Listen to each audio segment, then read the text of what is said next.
এই তো ভাই, এখন আসল ঢেরশু মিয়ার মতো কথা বলছো। গাজর, আমি তোমাকে অনেক ভালোবাসি, তুমি কি আমাকে বিয়ে করবে? তুমি এই ফাটা লুঙ্গি পরে আমাকে বিয়ে করার স্বপ্ন দেখো? আমি ভালোবাসি তোমার বন্ধু বেগুনকে, সে বড় লোক। মানে আমার প্রেমও গরিব নাকি?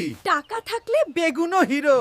গাজর, তোমার জন্য আমি সবকিছু করতে পারি। আগে নিজের ভাঙা ঘর ঠিক করো, তারপর প্রেম করতে আসবে। আহারে ঢেরশু মিয়া, আবারও কাটা খেলো। বেগুন, আমি তোমাকে ভালোবাসি, তুমি কি আমাকে বিয়ে করবে? রাজি, কারণ বড়লোক বেগুন কখনো প্রেম ফেরায় না। উফ, আজ থেকে তুমি শুধু আমার গাজর রানী।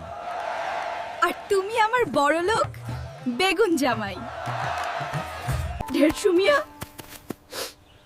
বেগুন আর গাজরের বিয়ে হয়ে গেছে। পুরা গ্রাম এখন ওই বিয়া নিয়ে কথা বলতেছে।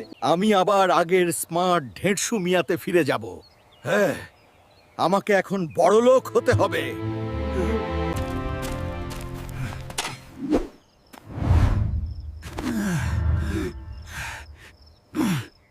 ঢেরশু মিয়া আমাদের হিরো। গাজর, তুমি আমাকে ধোকা দিয়ে ভালোই করেছো। তোমার জন্যই আজ আমি এই জায়গায় আসতে পেরেছি। সব পেয়েও কেন জানি গাজরকে এখনো ভুলতে পারি না। গাজরও কি এখনো আমার কথা ভাবে? এই ঢেরশু মিয়া আবার এত বড়লোক হলো কিভাবে? যাকে আমি গরিব ভেবে পুরো গ্রাম তার পেছনে ঘুরে। ঢেরশু মিয়া শুধু গ্রামের না, আমার হৃদয়েরও হিরো, যাকে আমি হারিয়ে ফেলেছি। আজ অন্য কেউ তাকে নিজের করে নিচ্ছে। এরপর কি হবে গাজরের জীবনে?